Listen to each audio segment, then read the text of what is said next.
Bien-aimé du Père, que la grâce et que la gloire reviennent à Papa El Shaddai et que son nom demeure pour toujours béni. En ce matin, je suis content, je suis heureux d'être en connexion avec toi dans la présence de Papa Adonai, dans la présence du Roi des Rois, dans la présence du Roi de Gloire. Et le Père nous fait grâce de ses enseignements au travers de sa parole de vie, au travers de sa parole puissante et nourrissante, dans laquelle il nous donne à toi et à moi de tenir toujours bon, de tenir toujours ferme. Et ce matin, nous suivons le Saint-Esprit pas à pas dans un enseignement qui a pour titre « Les Vierges folles et les Vierges sages », enseignement qui puise ses sources dans les livres de Matthieu au chapitre 25 du verset 1 au verset 12. Mon frère, ma sœur, les Vierges folles et les Vierges sages. Je suis certain que ce n'est pas la première fois que tu entends parler de ce thème, mais suivons l'esprit de vie, car le Saint-Esprit de Dieu nous donne de comprendre les mêmes passages, de comprendre souvent les mêmes thèmes d'un point de vue différent, mais jamais contradictoire. Alléluia, Amen. D'un point de vue différent, mais toujours complémentaire. Que la grâce et que la gloire reviennent à Papa. Nous prenons la parole. Si tu as la parole de vie ouverte devant toi, bien-aimé de Papa, je t'invite à te saisir d'elle et que nous puissions la manger tous ensemble. Matthieu chapitre 25 du verset 1 au verset 12, nous lisons. Alors, le royaume des cieux sera semblable à des vierges qui, ayant pris leurs lampes, allèrent à la rencontre de l'époux. 5 d'entre elles étaient folles et 5 sages. Alléluia. Bien-aimé du Père, un élément important ici. 50% des vierges étaient folles. C'est beaucoup. C'est beaucoup. C'est beaucoup. Les folles, en prenant leur lampe, verset 3 donc, les folles, en prenant leur lampe, ne prirent point d'huile avec elles. Mais les sages prirent avec leur lampe de l'huile dans des vases. Bien-aimés du Père, élément distinctif, les vierges sages ont fait des réserves de provision. Verset 5, comme l'époux tardait, toutes s'assoupirent et s'endormirent. Au fur et à mesure que la nuit avançait, au fur et à mesure que les heures passaient, folles comme sages se sont toutes endormies. Verset 6, au milieu de la nuit, on cria, voici l'époux, allez à sa rencontre. Alors, toutes ces vierges se réveillèrent et préparèrent leurs lampes. Les folles dirent aux sages, donnez-nous de votre huile, car nos lampes s'éteignent. Les sages répondirent, non, il n'y en aurait pas assez pour nous et pour vous. Allez plutôt chez ceux qui en vendent et achetez-en pour vous. Pendant qu'elles allaient en chercher, l'époux arriva. Celles qui étaient prêtes entrèrent avec lui dans la salle des noces et la porte fut fermée. Plus tard, les autres vierges vinrent et dirent, « Seigneur, Seigneur, ouvre-nous, ouvre-nous. » Alléluia. Verset 12, bien-aimé du Père. Mais l'époux répondit, « Je vous le dis en vérité, je ne vous connais pas. » Alléluia. Que la grâce et que la gloire reviennent à Papa Adonai pour les siècles et les siècles. Au travers de ce passage, le Saint-Esprit nous parle de 2 pôles importants.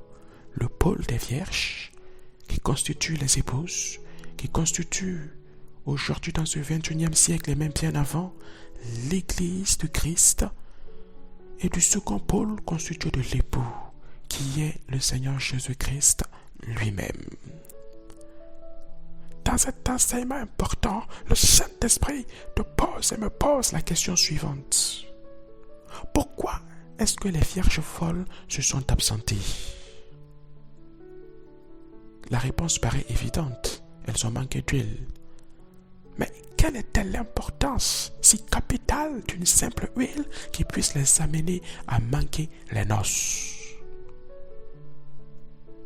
C'est là que réside toute la substance de ce que le Saint-Esprit veut que, bien-aimé du Père, toi et moi, nous puissions capter, nous puissions recevoir en ce matin. Alors, écoute, bien-aimé du Papa. Prends du temps, écoute bien. Qu'est-ce que l'huile? C'est la question que le Saint-Esprit nous pose en cet instant. Qu'est-ce que l'huile? Mon frère, ma sœur, dans l'Ancien Testament, dans le livre de Samuel, tu verras que le prophète Samuel a oint le roi David avec de l'huile. De l'huile d'onction. L'huile d'onction était, dans l'Ancien Testament, considérée comme une huile parfumée. Mais dans le Nouveau Testament, que représente l'huile? L'huile d'onction. Dans le Nouveau Testament, le Seigneur Jésus-Christ nous dit, en Matthieu chapitre 5 au verset 14, notre Seigneur Jésus-Christ te dit et me dit que nous sommes la lumière du monde. Ok, quel est le but d'une lampe? Le but d'une lampe est de faire quoi? Est d'éclairer. Le Seigneur Jésus te dit que tu es la lumière du monde. Et la lampe que tenait ces vierges avait le but de les éclairer. Et la lampe pour fonctionner a besoin d'une matière première qui est l'huile.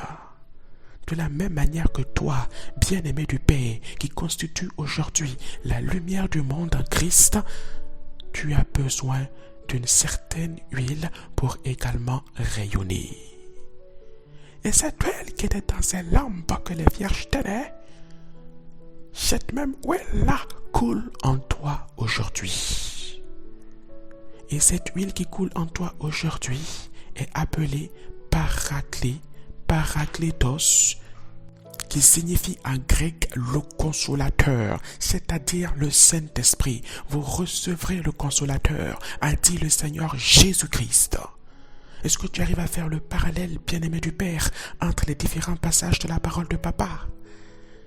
Comme je te l'ai dit bien plus tôt, aucun de ces passages ne se contredit. Tu as en toi également, chrétien du XXIe siècle, cette huile qui est l'onction, qui est le consolateur, qui est, entre autres termes, le Saint-Esprit.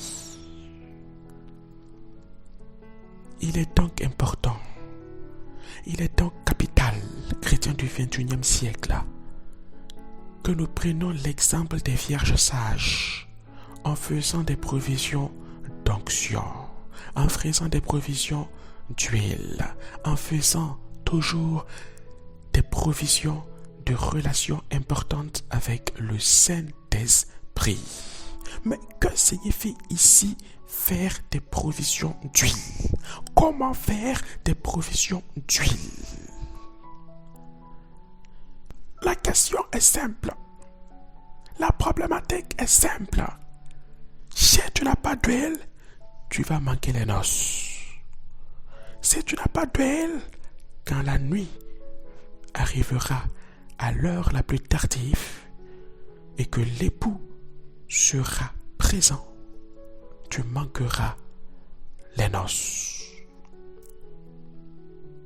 Bien-aimé de Papa, l'onction en toi se traduit au travers de la manifestation des fruits du Saint-Esprit. Va simplement dans les livres de Galates, au chapitre 5 et au verset 22. En d'autres termes, faire des provisions d'huile signifie pour toi, bien-aimé de Papa, manifester les fruits du Saint-Esprit dans ta vie de tous les jours. Et les fruits de l'Esprit, donc en Galates 5, 22, sont l'amour, la joie, la paix, la patience, la bonté, la bénignité, la fidélité, la douceur et la tempérance. Tu dois manifester ces fruits-là dans ta vie de tous les jours. Tu dois manifester ces qualités dans ta vie et dans tes interactions avec ton prochain à chaque instant. Mais comment manifester cela? Comment révéler cela? Comment vivre dans cela? C'est ça, mon frère et ma sœur, qu'il est important que nous comprenions. Il y a des éléments spirituels et il y a des éléments naturels. Oui. De la même manière que l'huile dans la lampe finit, de la même manière, ta force spirituelle a besoin d'être entretenue. Ta relation avec le Saint-Esprit a besoin d'être entretenue. Sinon, avec le temps, elle s'affaiblit, elle baisse et elle finit par devenir comme une simple braise qui est incandescente, que l'on voit dans le noir briller, mais qui n'est pas assez forte pour éclairer. Bien-aimé du Père, pour entretenir ta relation avec le Saint-Esprit, qu'est-ce que tu dois faire? Pour entretenir ta relation avec le Saint-Esprit, ne passe pas par 4 chemins. Tu dois, mon frère, ma sœur, demeurer dans certains éléments importants comme la louange et l'adoration. La louange et l'adoration, c'est le milieu dans lequel tu découvres l'intimité avec le Père. C'est le milieu dans lequel tu reçois la joie, la paix, le bonheur. Et dès lors que tu l'as, tu es en mesure de la partager avec ton entourage. Il n'y a pas que la louange et l'adoration. Il y a également la prière. C'est dans la prière que tu renforces tes liens avec le Père. C'est dans la prière que tu entends sa voix, que tu reçois ses révélations.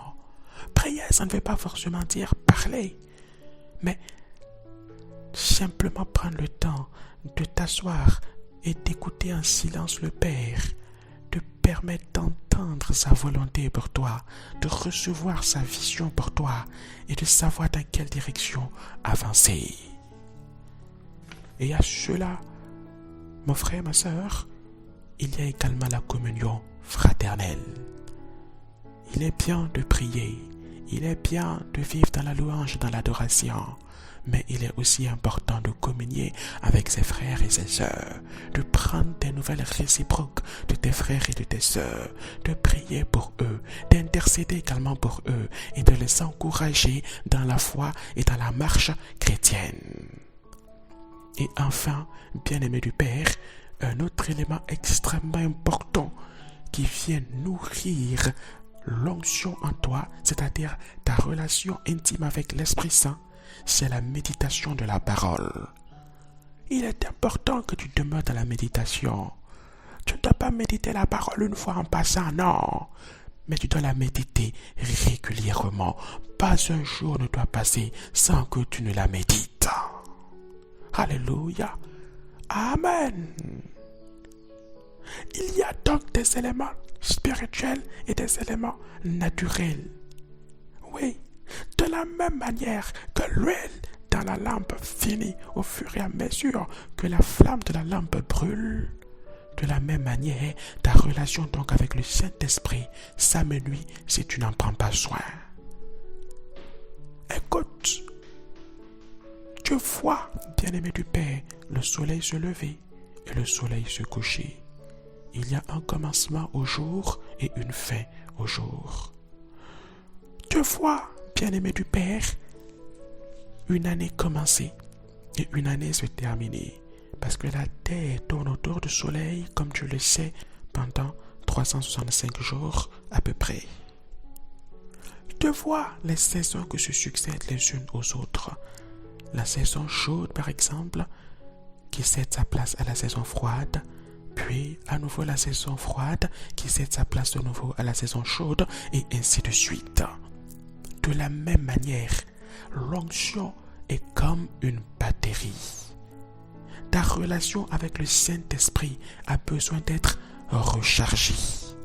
De la même manière qu'on prend la batterie, qu'on va la brancher avec des électrodes, quand elle est déchargée, de la même manière, tu dois accepter de soumettre à ces réalités spirituelles qui sont la louange et l'adoration, qui sont la prière, qui sont la communion fraternelle et la méditation pour recharger tes relations intimes que le Père t'a accordées avec le Paraclet, le Consolateur, le Saint-Esprit. Et c'est ainsi que tu pourras fonctionner, bien-aimé du Père, selon donc Galates 5, 22, en manifestant chaque jour les fruits de l'Esprit dans ta vie. Et c'est ainsi, mon frère, ma sœur, que tu feras des provisions d'huile, de sorte que durant la nuit, lorsque les heures deviendront tardives et que l'époux, notre Seigneur Jésus-Christ, sera de retour triomphant sur cette terre, dans ce monde, que tu sois prêt à entrer avec lui dans la salle des noces. Voici simplement ce que le Saint-Esprit souhaitait nous apprendre en ce matin. Il ne faut pas passer par 4 chemins.